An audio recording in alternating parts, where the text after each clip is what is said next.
Hi all, I'm Akash. நான் வந்து ஒரு forex tutor and welcome to billion school. இந்த வீடியோவில் நம்ம என்ன பார்க்க போகிறோம்னா, நம்ம வந்து ஒரு ஏஐ ப்ரோக்ராம்டு இண்டிகேட்டர் கிரியேட் பண்ணி வச்சுருக்கோம். இந்த இண்டிகேட்டர் உங்களுக்கு எங்கே ட்ரேட் பண்ணணும், எங்கே செல் பண்ணணும் அப்படிங்கிற ஃபுல் லாஜிக்ஸை கொடுக்கும். நம்மளோட வெப்சைட் இதை நீங்கள் ஜஸ்ட் பில்லியன் ஸ்கூல் அப்படின்னு சர்ச் பண்ணிங்கன்னா நம்ம வெப்சைட் வரும். நம்ம எந்த மாதிரிலாம் டீச் பண்ணுறோம் நம்ம பீப்புள்ஸ்க்கு, அண்ட் ஒரு பிகினராக இருந்தாலும் சரி, ஒரு எக்ஸ்பீரியன்ஸ்டாக இருந்தாலும் சரி, இல்லை நீங்கள் லாஸ்லேயே இருந்தாலும், மார்க்கெட்டில் வந்தா லாஸ்லேயே இருந்தாலும், உங்களுக்கு எப்படி கன்சிஸ்டன்ட் க்ரோத் கொண்டு வருது அப்படிங்கிறது தான் நம்மளோட மெயின் கோல். ஓகேவா? அண்ட் நம்ம வந்து இந்தியன் ஃபாரெக்ஸ் கிரிப்டோ 3 மார்க்கெட்டுமே நம்ம சேர்த்து பண்ணிக்கிட்டு இருக்கோம். அண்ட் நான் ஓவரால் 8 இயர்ஸ் ஆஃப் எக்ஸ்பீரியன்ஸில் ஃபாரெக்ஸ் மார்க்கெட்டில் இருக்கேன். அண்ட் நம்ம வந்து ஒரு கோட் டெவலப் பண்ணியிருக்கோம். அந்த கோடை இப்போ எக்ஸ்பிளைன் பண்ணுறேன். ஸோ ஜஸ்ட் ஒரு பேசிக் இன்ட்ரோவாக எடுத்துக்கிறேன். இப்போ நீங்கள் மார்க்கெட்டில் அனலைஸ் பண்ணுறீங்க அப்படின்னா எல்லாருக்கும் இருக்க ஒரே மிஸ்டேக் என்னென்னா, ஒரு ட்ரேட் எங்கே எடுக்கணும், எங்கே செல் பண்ணணும், அதுக்கு எங்கே டார்கெட் எஸ்எல் வைக்கணும் அப்படிங்கிறது ஐடியா இல்லை. நீங்கள் இந்தியன் மார்க்கெட் ஃபாரெக்ஸ் கிரிப்டோ எது பண்ணாலும் அது ஒன்று தான் உங்களுக்கு வந்து ஒரு ஃபியராக இருக்குது. அதனாலேயே உங்களுக்கு லாஸ் ஆகிடும். ஈவன் தோ நீங்கள் அனலைஸ் கரெக்டாக பண்ணியிருந்தாலும் டார்கெட் போகிறதுக்கு முன்னாடியே பேனிக் செல்லிங்கில் சின்ன ப்ராஃபிட்டில் புக் பண்ணிடுவீங்க. கரெக்டாக? ஸோ அது எல்லாத்துக்கும் நம்ம கொண்டு வந்திருக்க சொல்யூஷன் தான் இது. நம்ம 2 இண்டிகேட்டர் டெவலப் பண்ணியிருக்கோம். ஒரு இண்டிகேட்டர் எனக்கு பெரிய ப்ராஃபிட்லாம் வேணாம், எனக்கு ஒரு நாளைக்கு சும்மா ஒரு $10 $20 இல்லை எனக்கு ஒரு நாளைக்கு இந்தியன் மார்க்கெட்டில் ஒரு $500 $1000 கிடைச்சா போதும் அப்படின்னு சொல்கிறவங்களுக்கு ஒரு மெத்தடும், இல்லை நான் கொஞ்சம் ப்ரொஃபஷனலாக சீரியஸாகவே நான் ட்ரேட் பண்ணுறேன், எனக்கு இது வந்து ஒரு செகண்டரி இன்கம் தாண்டி இது ஒரு மெயின் இன்கம் நான் ஃபுல் டைமாக பண்ணலான் இருக்கேன் அப்படிங்கிறவங்களுக்கு நம்ம ஒரு டைப் ஆஃப் மெத்தடும் வச்சுருக்கோம். ஸோ இப்போ நான் ஜஸ்ட் இதில் எக்ஸ்பிளைன் பண்ணுறேன் பாருங்கள். இப்போ நான் ஃபஸ்ட்டு என்னென்னா ஒரு ஸ்மால் ஸ்கேல், அதாவது சின்னதாக பண்ணுறவங்களுக்கு எடுத்துக்கிறேன். அந்த மெத்தட் பேர் ஸ்ட்ராட்டஜி, நெக்ஸ்ட் ஜென் ஏஐ ஸ்ட்ராட்டஜின்னு இருக்கும். நம்ம உங்களுக்கு 2 இண்டிகேட்டர் ஆக்சஸ் கொடுப்போம். அதுக்கு முன்னாடி நீங்கள் இந்த இண்டிகேட்டரை யூஸ் பண்ணணும் அப்படின்னா நம்ம ப்ரொஃபைலை வந்து ஃபாலோ பண்ணிவிட்டு நம்ம டீம்லேருந்து உங்களுக்கு ஆக்சஸ் கொடுப்பாங்க. நீங்கள் இந்த இண்டிகேட்டரை எப்படி ஆட் பண்ணணும் அப்படின்னா, ஜஸ்ட் என்ன பண்ணணும், நீங்கள் ட்ரேடிங் வியூ மொபைல் வெர்ஷனோ இல்லை லேப்டாப் வெர்ஷனோ எடுத்துக்கோங்க. மொபைல் வெர்ஷன் அப்படிங்கும்போது உங்களுக்கு கீழே இங்கே 3 டாட்ஸ் இருக்கும். அதில் கிளிக் பண்ணிங்கன்னா அதில் இண்டிகேட்டர்ஸ் இருக்கும். அந்த இண்டிகேட்டருக்குள்ளே போனீங்கன்னா உங்களுக்கு இந்த மாதிரி தான் அங்கேயும் ஷோ ஆகும். அதில் உங்களுக்கு இன்வைட் ஒன்லி அப்படிங்கிற இந்த 2% இருக்க மாதிரி இன்வைட் ஒன்லி அப்படின்னு காட்டும். அதை நீங்கள் கொடுத்தீங்கன்னா உங்களுக்கு இந்த மாதிரி நம்ம கொடுத்த இண்டிகேட்டரோட ஆக்சஸ் உங்களுக்கு இந்த மாதிரி காமிக்கும். அனலைசர் ஸ்ட்ராட்டஜி உங்களுக்கு 2 கோடு காமிக்கும். ஓகேவா? இல்லை இது எங்கே கண்டுபிடிக்கிறதுன்னு தெரிலனா உங்களுக்கு இந்த மாதிரி ஒரு சர்ச் ஆப்ஷன் இதில் இருக்கும். அந்த சர்ச்சில் போயிட்டு நீங்கள் இன்வைட் ஒன்லின்னு போட்டிங்கனாலும் உங்களுக்கு வந்து காமிக்கும். ஓகேவா? ஸோ இதில் இந்த இன்வைட் ஒன்லி இங்கே காமிக்கலை. So no worries. நீங்கள் என்ன பண்ணுறீங்க, ஜஸ்ட் இங்கே போய் இன்வைட் ஒன்லி பார்த்தீங்கன்னா உங்களுக்கு இது காட்டும். இப்போ நான் ஃபஸ்ட்டு ஸ்ட்ராட்டஜி ஆட் பண்ணிக்கிறேன். நான் இங்கே ஆட் பண்ணும்போது எனக்கு இதாகும். ஈவன் தோ நீங்கள் ஃபஸ்ட் டைம் ஆட் பண்ணுறீங்க போது உங்களுக்கு ஆக்சஸ் எரர் வரலாம். நம்ம இன்வைட் கொடுத்தோன்னா நீங்கள் ஃபஸ்ட்டு என்ன பண்ணுறீங்கன்னா, ஜஸ்ட் ஆட் பண்ணி 2 இண்டிகேட்டரையும் டெலிட் பண்ணிவிட்டு உங்கள் பேஜை ரீலோட் பண்ணுங்கள். ரீலோட் பண்ணிவிட்டு அதுக்கப்புறம் திருப்பி இதே மாதிரி போய் ஆட் பண்ணிங்கன்னா உங்களுக்கு ஆட் ஆயிரும். ஓகேவா? அது ஜஸ்ட் ஒரு கிளிச்சாக இருக்கும் நியூவாக கொடுக்கும்போது. ஸோ இப்போ நான் என்ன பண்ணுறேன் பாருங்கள், மை ஸ்கிரிப்டில் போயிடுறேன். மை ஸ்கிரிப்டில் போயிட்டு நான் ஸ்ட்ராட்டஜி ஆட் பண்ணிக்கிறேன். நீங்கள் ஸ்ட்ராட்டஜி ஆட் பண்ணணும்னா உங்களுக்கு இந்த மாதிரி ஒரு பாக்ஸ் மட்டும் ஷோ ஆகுது அப்படின்னா அதில் செட்டிங்ஸ் எதுவும் செட் பண்ணலைன்னு அர்த்தம். ஸோ நீங்கள் என்ன பண்ணணும் அப்படின்னா, இங்கே போயிட்டு இந்த ஐ சிம்பிள் ஹைட் பண்ணுறது, அது பக்கத்தில் செட்டிங்ஸ் இருக்கும். செட்டிங்ஸ் கொடுத்தீங்கன்னா ஜஸ்ட் உங்களுக்கு செட்டிங்ஸ் எந்த மாதிரி இருக்கும்னா, டார்கெட் நம்ம இப்போ கோல்டு மார்க்கெட் வச்சுருக்கோம், ஃபாரெக்ஸ் மார்க்கெட். ஃபாரெக்ஸுக்கு நான் ஃபஸ்ட்டு $10 எடுத்துக்கிறேன் டார்கெட்டாக. ஸ்டாப் லாஸ் $5 எடுத்துக்கிறேன். அண்ட் ட்ரைலிங் ஸ்டாப் லாஸ் நான் $2 எடுத்துக்கிறேன். இதோட மீனிங்லாம் என்ன அப்படின்னா, எனக்கு டார்கெட் $10, எனக்கு 1 மணி நேரத்துக்கு $10 கிடைக்கணும். ஸோ 24 மணி நேரம் இருக்குது, 23 மணி நேரம் ஃபாரெக்ஸ் மார்க்கெட் இருக்கும். 23 மணி நேரத்துக்கும் $10 கிடைக்கணுங்கிறது என்னோட டார்கெட். அதுக்கப்புறம் என்னோட ஸ்டாப் லாஸ் என்ன, ஒஸ்ட் கேஸ் எனக்கு அந்த $10 கிடைக்கலனா எனக்கு $5 எஸ்எல் ஹிட் ஆகணும். 1:2 ரேஷியோன்னு சொல்லுவாங்க. ட்ரேட் பண்ணுற எல்லாருக்கும் தெரியும். பிகினராக இருந்தீங்கன்னா இதை தான் 1:2ன்னு சொல்லுவாங்க. அதாவது ஒரு பங்குக்கு 2.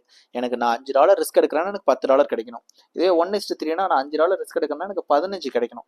இப்போதைக்கு நம்ம 1:2 போய்க்கலாம். ஓகேவா? இந்த 1:2 போயிட்டு நான் செட் பண்ணிக்கிறேன். இப்போ இதில் ட்ரைலிங் ஸ்டாப் லாஸ் அப்படிங்கிறது என்ன அப்படின்னா, எனக்கு $10 கூட கிடைக்கல, சப்போஸ் மார்க்கெட் ரொம்ப சைடுவேஸாக இருக்குது, எனக்கு பெருசாக கிடைக்கல அப்படிங்கும்போது எனக்கு ரொம்ப கம்மியாக 5 கூட வேணாங்க, எனக்கு ரொம்ப கம்மியாக ஒரு $2 ஒரு $160 $170 கிட்ட இருக்கும். ஸோ எனக்கு அவ்வளோ கம்மியாக கிடைச்சா கூட போதும். 1 மணி நேரத்துக்கு $170 அப்படிங்கிறது எனக்கு ஒரு 3 மணி நேரம் 4 மணி நேரம் பார்க்குறேன், எனக்கு ஒரு $500 $600 கிடைச்சா போதும் அப்படிங்கிறதுக்கான மெத்தட் தான் இது. ஓகேவா? ஸோ அதே சினாரியோ இங்கே பார்த்தீங்கன்னா எனக்கு இதெல்லாம் வேணாம், நான் பெரிய ஸ்மால் கேபிட்டலாக இருக்கவங்க இந்த 3 செட்டிங்கும் வச்சுக்கணும். நான் கொஞ்சம் பெரிய லெவலில் கேபிட்டல் வச்சுருக்கேன், எனக்கு இந்த $2 நான் எனக்கு வந்தால் $10 போனால் $5 அப்படிங்கிற சினாரியோவில் யோசிக்கிறீங்கன்னா நீங்கள் இந்த டிக் பாக்ஸை அன்டிக் பண்ணிக்கலாம். இதை 0 பண்ணுறதுனாலையோ உங்களுக்கு வேல்யூஸ் சேஞ்ச் ஆகாது. இந்த டிக் பாக்ஸை அன்டிக் பண்ணிக்கிட்டிங்கன்னா உங்களுக்கு என்ன ஆகும், ஆட்டோமேட்டிக்காக இந்த ட்ரைலிங் ஸ்டாப் லாஸ்ங்கிற ஃபங்க்ஷன் எடுத்துக்காது. இங்கே என்ன தான் வேல்யூ இருந்தாலும் அது எடுத்துக்காது. நான் உங்களுக்கு ஷார்ட்லேயும் வச்சு காமிக்கிறேன். அண்ட் லாட் சைஸ், பேசிக் லாட்டுங்கிறது 0.01 கோல்டுக்கு, பட் நம்ம இங்கே மென்ஷன் பண்ணுறது 1ன்னு மென்ஷன் பண்ணாலே அங்கே 0.01க்கு ஈக்குவல். ஓகேவா? அண்ட் டேட், இந்த டேட் இப்போ நம்ம உங்களுக்கு இன்னைக்கு ஆக்சஸ் கொடுக்குறோம் அப்படின்னா நீங்கள் பண்ண வேண்டியது நேற்று டேட் வச்சுக்கோங்க. ஸ்டார்ட் டேட், அதாவது நேற்றுலேருந்து எனக்கு டேட்டா வேணும், இல்லை இன்றைக்கி தான் கொடுக்குறீங்க இன்றைக்கிலேருந்து பார்க்கணும் அப்படின்னா, ஏன்னா பேக் டெஸ்ட் சில பேர் வாங்கணுன்னு இன்றைக்கி டேட்டாவை பார்ப்பாங்க, சில பேர் நேற்று டேட்டா 1 வீக் டேட்டாலாம் பார்க்கணுன்னு நினைப்பாங்க. ஸோ நான் சும்மா ஒரு April 1 வச்சுக்கிறேன். டேட் வந்து டைமிங் வந்து என்ன பண்ணுறீங்க 12 வச்சுக்கோங்க, 0 வச்சுக்கோங்க. ஸோ நான் ஃபியூச்சர் டேட், அதாவது என் டேட்டுங்கிறது நீங்கள் இன்றைக்கி வைக்காம ஒரு வாரம் கழிச்சு, ஒரு மாதம் கழிச்சு கூட வச்சுக்கோங்க. ஏன்னா ஃபியூச்சர் டேட்டுங்கிறது நம்மளுக்கு லாஸ்ட் இது வரைக்கும் தான் எடுக்கும், இப்போ லைவ் மார்க்கெட் வரைக்கும் தான் எடுக்கும். ஸோ அதை எடுத்துக்கோங்க. அப்புறம் அதோட என் டேட் உங்களுக்கு எது வேணாலும் வச்சுக்கலாம். ஏன்னா ஃபியூச்சரில் ஏதோ ஒரு டைமிங்கில் நீங்கள் எண்ட் ஆகுதுன்னு வச்சுக்கிறீங்க. இப்போ பாருங்கள், எனக்கு இந்த மாதிரி ட்ரேட் வந்து ஷோ ஆக ஆரம்பிச்சிருச்சு. இப்போ இதில் நான் இங்கே உங்களுக்கு பார்த்தீங்கன்னா டிபி தெரியும், பர்பிள் கலர். இப்போ நான் இந்த ட்ரைலிங் ஸ்டாப் லாஸ் ஆன் பண்ணேன் அப்படின்னா எனக்கு என்ன பாருங்க, மேலே போய் க்ளோஸ் ஆகுது. ஏன் மேலே க்ளோஸ் ஆகுதுன்னா, எனக்கு இந்த ட்ரைலிங் ஸ்டாப் லாஸ் ஃபங்க்ஷன் இருக்குது, எனக்கு லீஸ்ட்டாக மேலே $22 போகும்போதே க்ளோஸ் ஆகிடுச்சு. லீஸ்ட் ப்ராஃபிட் எனக்கு $10 இங்கே இருக்குது, போகலை, பட் லீஸ்ட் ப்ராஃபிட்டில் க்ளோஸ் ஆகிடுச்சு. இதுவே நான் இந்த ட்ரைலிங் ஆஃப் பண்ண அப்படின்னா எனக்கு போனால் 10, இல்லைனா அதை வந்தால் 10, இல்லைனா 5. ஸோ எனக்கு மேலே போகலை, கீழே வந்து 5 SL ஹிட் ஆகிடுச்சு. ஓகேவா? இது மெத்தட்ஸ் வந்து உங்களுக்கு சொல்கிறோம். இப்போ அதுக்கு முன்னாடி நம்ம ஏன் ட்ரைலிங் SL மூவ் பண்ணுறோங்கிறதையும் சொல்லிடுறேன். இப்போ பாருங்கள், நான் என்ன பண்ணுறேன், இதில் எந்த மாதிரி சார்ட்டை பார்க்கணும் அப்படிங்கிறத ஷோ பண்ணுறேன். இப்போ உங்களுக்கு ஈச் ஹவருக்கு ஒரு சிக்னல் கிடைக்கும்.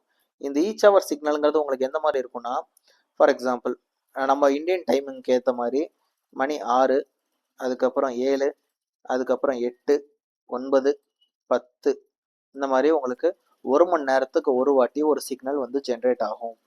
இந்த 1 மணி நேரத்துக்கு ஒரு வாட்டி ஆகிற சிக்னல் வந்து நீங்கள் மார்க்கெட்டில் ஃபுல் டைம் இருக்கணும்னு அவசியம் இல்லை. ஒன்ஸ் நான் வந்து ரொம்ப பிகினர் அப்படிங்கும்போது நீங்கள் இருக்கலாம், இல்லைங்கும் போது நீங்கள் இந்த 10:01க்கு ஆரம்பிக்கிற சிக்னல் நம்மளுக்கு எப்பயுமே ஃபர்ஸ்ட் ஹவர் மினிட்ல வரும். ஸோ அதுக்கு முன்னாடியே நீங்கள் உள்ள மார்க்கெட்டுக்குள்ள வந்துடலாம். ஒரு 2 நிமிஷம் முன்னாடி, 3 நிமிஷம் முன்னாடி உள்ள வந்துட்டு பை கொடுத்ததா நீங்கள் நேராக உங்களோட MT5 அக்கௌண்ட் ஓப்பன் பண்ணிக்குவீங்க, சைட் பை சைட். ஓகேவா? சைட் பை சைடு உங்களுக்கு MT5. சப்போஸ் என்கிட்ட அக்கௌண்ட் எதுவுமே இல்லை அப்படிங்கிறவங்களுக்கு நம்ம அக்கௌண்ட் ஓப்பனிங் கைடன்ஸ் எல்லாமே கொடுப்போம். ஸோ என்ன பண்ணுவீங்க, ஜஸ்ட் அங்கே பை கொடுக்குதா, இங்கே போய் நான் ஒரு பை ட்ரேட் எக்ஸிக்யூட் பண்ணுவேன். ஓகேவா? இப்போ பார்த்தீங்கன்னா நம்மளுக்கு கரண்ட் ட்ரேடு பை தான் கொடுத்துருக்கு. ஸோ நான் இப்போ சும்மா ஒரு டம்மிக்கு ஒரு ட்ரேட் எடுக்கிறேன், என்னோட ரியல் அக்கௌண்ட் தான். ஓகேவா? நான் இதில் வந்து ஒரு டம்மியாக ஒரு ட்ரேட் எடுக்கிறேன்னு வச்சுக்கோங்க. இப்போ நான் ஒரு பை எடுக்கிறேன். ஓகேவா? ஸோ நான் ஒரு பை எடுத்துட்டேன் எடுக்கிறேன் அப்படின்னா, நான் ஆக்சுவலாக இந்த ட்ரேட் எனக்கு இங்கே பை கொடுத்துருக்கு, ஒரு 2 நிமிஷத்துக்கு முன்னாடியே பை கொடுத்துருக்கு, நான் இங்கே எடுக்க வேண்டியது. பட் நான் கொஞ்சம் சும்மா இப்போ உங்களுக்கு சாம்பிள் காட்டுறதுனால நான் கொஞ்சம் தள்ளி பை எடுக்கிறேன். எனக்கு பை எடுத்துகிட்டு நான் என்ன பண்ணலாம், 1:2 ரிஸ்க் ரிவார்ட் ரேஷியோ தானே, நான் போயிட்டு SL வந்து எவ்வளோ வைக்கிறேன், $5 வைக்கிறேன். டிபி வந்து என்ன வைக்கிறேன், $10 வைக்கிறேன். ஸோ இந்த மாதிரி நான் பிளேஸ் பண்ணிவிட்டு விட்டுடலாம். ஓகேவா? எனக்கு பார்த்தீங்கன்னா மேலே டிபி, கீழே SL பிளேஸ் ஆகிருக்கும். ட்ரைலிங் எனக்கு $2 வேணும்ல, நான் இங்கே போகிறேன், செட்டிங்ஸ், ட்ரைலிங் ஸ்டாப் லாஸ்க்குள்ளே போகிறேன். இங்கே போயிட்டு கஸ்டம் கொடுத்துட்டு, கஸ்டம் என்ன, எனக்கு 200 பாயிண்ட் ஓகே கொடுத்துட்றேன். ஸோ நான் ஓகே கொடுத்தேன்னா என்ன ஆகும், எனக்கு இப்போ இதுக்கு ட்ரைலிங் ஸ்டாப் லாஸும் ஆக்டிவேட் ஆகிடுச்சு. ஓகேவா?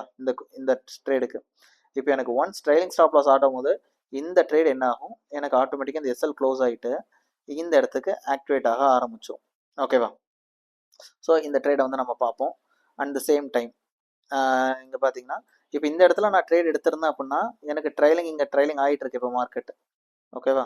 இப்போ பாருங்க, நான் ட்ரைலிங் ஆஃப் பண்ணிட்டேன்னா ஆன் பண்ணுறேன், எனக்கு என்ன இருக்கு பாருங்க, இங்கே மேலே $2 போயிருக்கு, திருப்பி இறங்கும்போது இங்கே ட்ரைலிங் ஆயிடுச்சு. பட் நான் இப்போ தான் லேட்டர் என்ட்ரி, இப்போ தான் என்ட்ரி எடுத்தேன். அப்போ எனக்கு இங்கேருந்து மார்க்கெட் இங்கே போனால் தான் எனக்கு என்ட்ரி கிடைக்கும். கரெக்டாக? ஸோ நான் ஜஸ்ட் என்ன பண்ணுறேன், என்னோட MT5க்குள்ளே போகிறேன். இங்கே பாருங்கள், இன்னும் எனக்கு நெகட்டிவில் தான் இருக்குது, நான் எடுத்த எனக்கு $1 லாஸில் தான் இருக்குது இந்த ட்ரேட் இன்னும். அண்ட் இப்போ இதில் வந்து பார்த்தீங்கன்னா உங்களுக்கு பை கொடுக்குது அப்படிங்கும்போது இந்த பை எதை மென்ஷன் பண்ணி கொடுக்குது, லாஸ்ட் ஹவர் இந்த மாதிரி இருக்குன்னு அனலைஸ் பண்ணிட்டு இந்த ஹவருக்கான சிக்னலை கொடுக்குது. இதில் உங்களுக்கு இந்த எல்லோ கலர் லைன் தெரியுதா, நீங்கள் மோஸ்ட்லி சில பேர் ஒயிட் மோட் வச்சுருப்பீங்க, டார்க் மோட் இல்லாமல் லைட் மோடில் இருந்தால் உங்களுக்கு கலர்ஸ் எதுவுமே பர்ஃபெக்டாக தெரியாது. மோஸ்ட்லி டார்க் மோட் வச்சுக்கோங்க, டார்க் மோட் வச்சுட்டா உங்களுக்கு பெட்டராக இருக்கும். அப்படி இல்லைனா நீங்கள் செட்டிங்ஸில் போயிட்டு ஸ்டைல்ஸில் சேஞ்ச் பண்ணிக்கலாம், உங்களுக்கு லைட் கலருக்கு ஏற்ற மாதிரி எந்த இது வேணுமோ அதை நீங்கள் சேஞ்ச் பண்ணிக்கலாம். அடுத்து எல்லோ கலருங்கிறது உங்களுக்கு வந்து பைஸ் பிளேஸ், அதாவது என்ட்ரி ஆகிற பிளேஸு. இந்த க்ரீன் கலர் அப்படிங்கிறது உங்களுக்கு டார்கெட் ஹிட் ஆகிற இடம். ஸோ இங்கேருந்து எனக்கு ட்ரேடு மார்க்கெட் ஓப்பன் ஆகி மேலே போய் ஹிட் ஆச்சு அப்படின்னா நம்மளுக்கு அந்த டிபி அப்படிங்கிறது ஓப்பன் ஆகும். இதே இடத்துல பாருங்கள், இங்கேருந்து கீழே வந்து உங்களுக்கு SL ஹிட் ஆச்சு அப்படின்னா உங்களுக்கு SLங்கிறது இதில் பிளேஸ் ஆகும். ஓகேவா?